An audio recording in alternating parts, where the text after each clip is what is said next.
لیکن ایک اور اہم اور بڑی خبر کی اور چلتی ہیں اور جہاں پر ایئرپورٹس کی خبر سامنے آ رہی ہے، کیونکہ جب حملے ہو رہے ہیں، فضائی حملے ہو رہے ہیں، بیلسٹک میسائل چل رہے ہیں، جیٹس آپس میں چل رہے ہیں، تو خبر تہران سے بھی سامنے آ رہی ہے کہ مہر آباد ایئرپورٹ بری طرح سے متاثر ہو چکا ہے، کیونکہ اسرائیل حملہ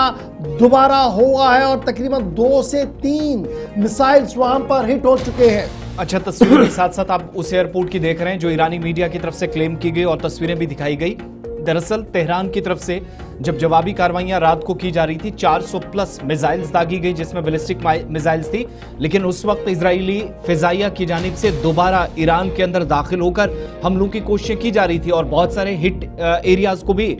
یہ سارے جو بمبارڈمنٹس ہیں اس سے ہٹ ہوئے ہیں، اور ان میں بڑا امپورٹنٹ جو اسٹریٹجکلی بڑا امپورٹنٹ ہے مہر آباد ایئرپورٹ، جہاں پر 2 پروجیکٹائلز جو ہیں وہ ہٹ کیے ہیں۔ اطلاعات کے مطابق مہر آباد ایئرپورٹ جو کہ گھریلو پروازوں کے لیے بھی استعمال ہوتا ہے، فوجی کاروائیوں کے لیے یا ملٹری آپریشنز کے لیے بھی اس کو استعمال میں لایا جاتا ہے۔ حالانکہ سرکار کا ایران کی طرف سے جس کا حتمی بیان آنا باقی ہے، کوئی تفصیلی بیان سرکاری طور پر جاری نہیں ہوا ہے، لیکن ڈیٹیل آفیشل سٹیٹمنٹ آنے سے پہلے لوکل میڈیا نے یہ رپورٹ کر دیا ہے کہ اسرائیل کی جانب سے ایئر سٹرائکس رات دیر گئے بھی چلی ہیں۔ ملٹری سائٹس کو آپریشن رائزنگ لائن جو مسلسل 24 گھنٹوں سے جاری ہے، اسی کے ایک حصے کے تحت امپورٹنٹ انفراسٹرکچر کو، بنیادی ڈھانچے کو کمزور کرنے کی کوشش ہوئی، اور وہ علاقہ جہاں پہ ڈومیسٹک فلائٹس بھی جہاں سے اڑتی تھی، آپریشنز چلتے تھے، فوج بھی اپنا کام ساتھ میں کرتی تھی، ان علاقوں کے اندر یہ کب ہوا جب سینئر کمانڈرز اور 6 کے قریب جوہری سائنسدانوں کل ملا کر 80 کے قریب ہلاکتوں کے بعد یہ دوسری ایئر سٹرائک یعنی back to back air strikes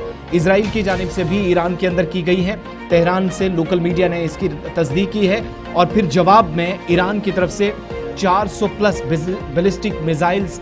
جو واپس داغے گئے ہیں، ڈرون سے حملہ ہوا ہے، اور مختلف حصوں کے اندر کہا گیا کہ 2 پروجیکٹائلز جو کہ مہر آباد ایئرپورٹ کے آس پاس گرے ہیں ایران کی ریٹیلیشن کے بعد، جس کا مطلب یہ ہے کہ جب ایران جوابی کاروائیاں کر رہا تھا تو اسرائیل کی جانب سے اس وقت بھی جو ہے وہ حملے ہو رہے تھے، کاروائیاں چل رہی تھی۔ اس کا مطلب یہ ہے کہ دونوں طرف سے بیک ٹو بیک ایک دوسرے کو ٹارگٹ کیا جا رہا تھا، کہیں پر بھی ذرا سا وقفہ اس میں نہیں آیا، اور اس بات کا اندازہ آپ اس سے بھی لگا سکتے ہیں کہ سچویشن انتہائی خراب اس وقت نظر آئی جب تل ابیب اور آس پاس کے درجنوں شہروں میں تباہی کے مناظر دکھے، اور جو غزہ کے اندر اب تک کچھ ہو رہا تھا، ویسی سچویشن